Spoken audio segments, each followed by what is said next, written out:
Hey guys, Sock here from Socky Tech, and in today's video, we are going to be talking about 10 powerful features to change on your Samsung Galaxy S25 Ultra right away. Now, this smartphone has one of the most advanced cameras in the world, and you paid a lot of money to own one. So let's dive in and maximize the use of this camera. We're going to start with some simple tips and then gradually move on to even more advanced features. Let's dive in. All right, so let's start with some important basics.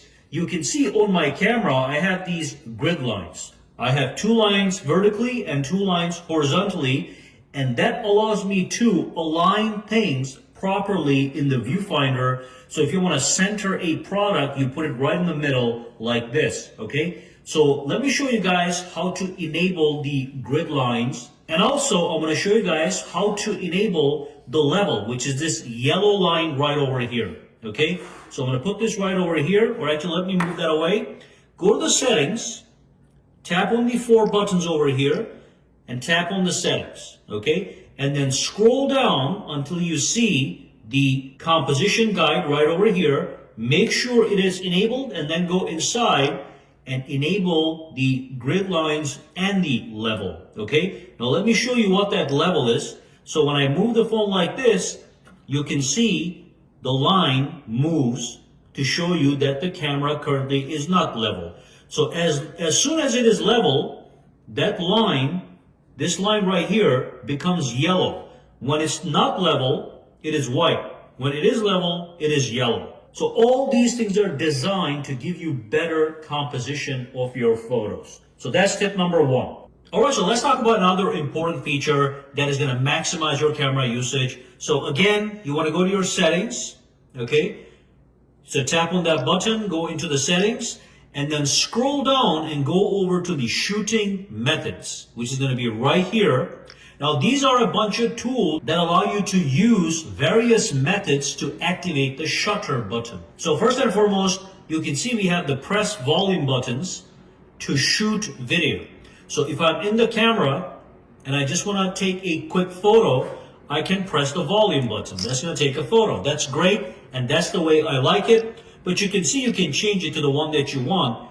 If I go back over here, shooting methods, you can see you can use it to zoom in and zoom out or control the sound volume. So that's one option. I like to keep it on the top right here. Now the other one is one of my favorites because this voice commands feature allows you to take a photo or record a video using voice commands. And this is great if you're doing something from a distance. So look at this. It says smile, cheese, capture, shoot, or record video. So if I go out here and I say shoot, it just took a photo. If I say record video, it's going to start to record. I think I have to be in the video mode. Let's see. Record video. So you can see it just started that, okay? So that's all remote controlled. You can do it from a distance. So let me go back in here to settings. I want to show you one more thing that is pretty cool. Again, shooting methods. And you can see you can have a floating shutter button for your convenience. So if I enable this, and if I go out, you can see now there's a button I can put anywhere on the screen, and that's going to allow me to take a photo just like that. So instead of having the button here, I can have it anywhere I want on the screen. That is going to help me, oops, let me go back here to the photo mode, help me take a photo. By the way, if you swipe up and down, it goes between different modes, just so you know. The next tip has to do with your physical cameras. Now your phone has 4 different cameras, and one of them is the main 200 megapixel camera. But look at this. By default, you are shooting at 12 megapixels, okay? So if you do want to use the maximum 200 megapixel resolution, which is going to get you the sharpest possible photo, you tap on this button here and you choose 200 megapixels, as you can see. I want you guys to notice something very important. When you go to the 200 megapixels, the zoom slider disappears. So when you are at 200 megapixels, you can only shoot at 1x optical zoom. You cannot go 5x, 3x, 4x. Now, if you go to 50 megapixels, which is also an option, okay, now you can go to ultra wide, as you can see, okay. You can go to 1x, and you can go to 5x zoom, and looks like you can go all the way up to 10x. Just something to keep in mind. If you want to zoom in, you can zoom in with 50 megapixels, but you cannot zoom in with 200 megapixels. Now, the 12 megapixel, which is the standard, okay, that's something you want to stay in for most of the time. This is great for social media posts, everyday photos of your families, pets, kids, whatever. And when you are in the 12 megapixel, you also have access to all the zoom ranges. You can go all the way up to 100 if you want to zoom in further away, okay? So you can do 10, 50, whatever. You can even slide it like this. So you can stop at any number that you want, but to do this, you have to be at 12 megapixels. Just something to keep in mind. You just need to know exactly how to use this camera. Now, the other thing I'm going to show you guys is you also have a brand new 50 megapixel ultra wide camera. So if you want to take an ultra wide shot with that 50 megapixel camera, you tap on this one right here. Now you're in the ultra wide camera. But look at this. Again, by default, even with the ultra wide camera, you are going to shoot 12 megapixels. So if you want to utilize 50 megapixels, you tap on 50. Okay, oops, there we go. Now you are in the ultra wide camera at 50 megapixels. Now notice one thing. If I go to 200, the ultra wide disappears because you don't have 200 megapixels for the ultra wide. So when you are in the 50, you can go to ultra wide, and that's going to use the actual ultra wide camera. So that's that. And then most importantly, let me go back to 12. Again, most of the time you want to be at 12 megapixels. Look at this. This is my 3x optical camera, and this is my 5x optical camera. These are actual cameras on the back of your phone. Just know how to access them. Remember, you got 4 cameras. Ultra wide, the main camera, which is 200 megapixel camera up to 200, the 3x optical, and the 5x optical. So that's how you use them. And anytime you want to change the resolution, you go over here. Now, one more quick word on the megapixels. I'm going to show you something very important. So first, I'm going to take a photo at 12, okay? Then I'm going to take a photo at 50. So let's take that as well. And then I'm going to take a photo at 200. Now, when you are taking a photo at 200, make sure it is a photo that is really special, like a beautiful vista. Maybe you're traveling, you want to take a photo of a wonder that you saw. This would be perfect for that because later you can actually print it and get a lot of detail. But notice I took 3 photos and they're right here. They're all the same, okay? However, when I pull this up, this is the first one that I took. Look at this. It gives me the details. This one is only 3 megabytes. Look at the resolution and then look at the megapixels, 12 megapixels. The next one I took is right here. This is 10 megabytes. Resolution is higher and it says it is 50 megapixels.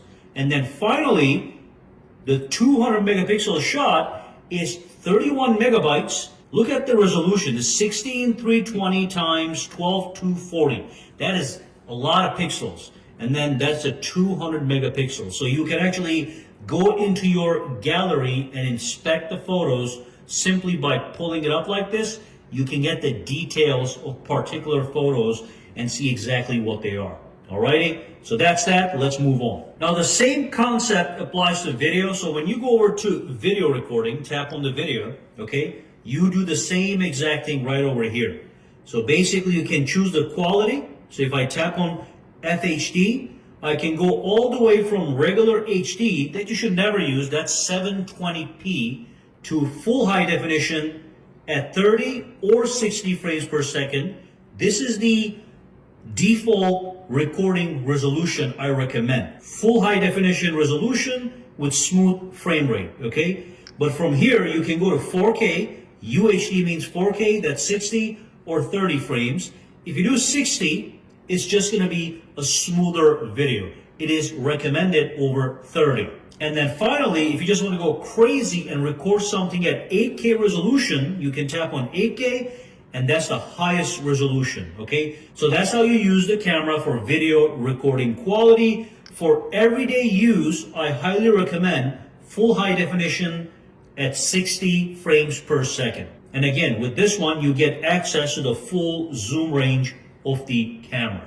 And before I forget, make sure when you are in the video mode, which is this one right here, HDR is enabled, because that's going to give you richer colors, better detail at nighttime, daytime, whatever, okay? We're going to come back to that log right here. That is an advanced feature, but the HDR is great for everyday use. And also, when you are recording in video, and let's say you want the video to be extremely stabilized, you want the video to look like it's just gliding in the air in an ultra smooth fashion, you can enable this feature right here. That is the stabilization feature. That's a super steady stabilization feature. It is great for when you are recording something and you are on the move. Even if you're running, walking on uneven terrain, this is going to make sure that the video remains highly stabilized and looks very clean, okay? Something to keep in mind. All these features are designed for specific scenarios. Now, the next feature I'm going to show you applies both to photo and the video, okay? So let's go to the photo. Let me bring in a subject. So let's just say this is a subject, and let's assume this is something that can move around, okay? Look at this. If I go to my settings under photo, this is a very powerful professional grade feature that you would normally pay a lot of money for on a professional grade camera. So go to the settings and scroll down, all right, and look for the option that says tracking autofocus. It says keep the rear camera focused on the selected subject even if the subject moves. So take a look at this. Let's say you are out in the field, maybe you're at a sports game with your kid and your kid is playing. And let's say this is your kid and he's moving around and you want to make sure that he's always in focus. All you do is you enable that feature. And let's say your kid is right over here. You simply tap on it. Now you're going to get that circle. And look at this. As your kid runs around in the field, the tracking autofocus always keeps him in focus. So anytime you take a photo, it's going to be focused on this subject. Again, look at how intelligent it is. As it's moving, running, you can have it in focus. This is great even for taking photos of a car, aeroplane, whatever. Once it's in focus, unless it leaves, now when I bring it back, it's going to be out of focus, obviously, because it left the viewfinder. But as long as it is in the viewfinder, it's going to remain, look at that. It just remains its focus on that subject. So the same thing is doable on the video. So go to video and go to settings. Make sure it is enabled for the video as well. So if I go down over here, up over here, it is enabled. So look, if you're recording a video of your kid as they're playing, again, as they're running around, it's just going to stay in focus on this product, which is fantastic, okay? Powerful, magical feature. Now, one more thing I'm going to show you guys that's very important is when you are in the video mode and you tap on this button and go to the settings, all these settings have to do with your video, okay? When you are in the photo mode and you tap on this button and you go to the settings, these are all your photo related settings, just so you know, all right? So that's how you access settings for different modes. And here's another highly important feature. Go to the photo mode and go to the settings, okay? And simply go into the intelligent optimization. Personally, I recommend that you keep this at maximum quality. But what if you want to take photos at a higher rate of speed? So you can tap that shutter button like a maniac and take 20 photos in a second. If that's something that you want to do, you can go over here. Now that is going to reduce the quality of the photos, but look at this. I can tap it much faster as opposed to when I was in my maximum quality mode. So this allows you to not miss anything, but also lose some quality. But when you're at the maximum, you get the maximum quality photo, and then you have the medium for a balance between the two. You can try and test and find out which you like better, okay? And then at the bottom, you have the scene optimizer. Make sure this is enabled because this is just going to optimize the camera to get you the best shot based on what it thinks you're shooting. So for example, landscapes will look more vivid if this is enabled, but it's all up to you, okay? All right, so next up, we're going to be talking about a powerful feature known as the document scanner. So basically, you can bring documents in the viewfinder and you can scan the documents like receipts or whatever, okay? So first, let me show you how to enable it. So go to the settings, right over here under photo, and go to scan documents and text. Make sure it is enabled on the top, and all these options can be enabled as well, no problem, okay? So here's all you do. You bring a document and you place it in the viewfinder, and you'll see a little T symbol on the top right, and simply tap on that T symbol. So I'm holding the document right over here, and I'm gonna tap the T, and look at that. Now I'm going to remove the document, and what I can do is I can copy the text, I can add this to a note, or I can scan the document. So if I tap on scan, it literally allows me to scan the document. I'd go like this, I'm going to fine tune it, okay? And when I save it, you're going to see how realistic it looks as a document. Let's make it a little bit better here. There we go. So now I'm going to tap on save. And that's going to be right here. Look at that. Beautiful. You can save receipts, documents, whatever. Now you can fine tune it so it looks much better than what I have right here. You saw me changing the size, so you can fine tune it even to eliminate these lines. But it's available, and this is great to save documents, scan documents with your phone. The final thing I want to be talking about is the brand new log option. Now you may not see this log video. When I tap it, you can see the coloring is much different, okay? So this is what we're going to talk about, but you may not see it right here. You can enable it if you want. Let me show you how to enable it first. I'm going to give you some details. So if I tap over here and go to my video settings, and if I go to advanced video options right here, at the bottom, right over here, we have the log option. Now you can see I have log enabled both for the video and pro video modes. If you do this, then you'll see it here as well in the standard video mode. But also if I tap on more, I can go to the pro video and I'll see it here as well. And right now it is enabled. If it's yellow, it is enabled. Let me disable that. So basically, let's just do it at the regular video, but it's the same thing. If I go to video, and if I shoot in log, it is going to shoot this really bland color format. But this is actually quite powerful. What it does is it retains so much data that you can later edit this video. You can even make it look like a movie. You know how movies look amazing with specific color grading techniques? You can do that if you shoot in log format. Okay, so let me shoot a video. I'm going to quickly show you something. Let me just put this over here. You can see how simple it looks, the coloring, all right? But it's actually retaining a lot of data in relation to everything. So I'm going to tap on stop, and I'm going to show you something amazing. So we just recorded a log video. I'm going to turn it off again. So let's go into that video, and you can see how the colors look very bland, as you can see. That is the log video format. That's how it's supposed to be, because you're supposed to take this clip and you're supposed to edit it and get the color that you want. So as an example, if I pull this up and see my preview, you do have a quick color correction option right here. So if you tap this, you are going to see actual colors, and it's going to be much more detailed than a regular video. Okay, so you have that quick option to quickly color correct. So you can always tap on this to quickly color correct, and then you can save that color corrected video right here. And trust me, if you record a video, let me go back here to the camera. If I record this video or the video of my hand without the log, and then if I do it with the log,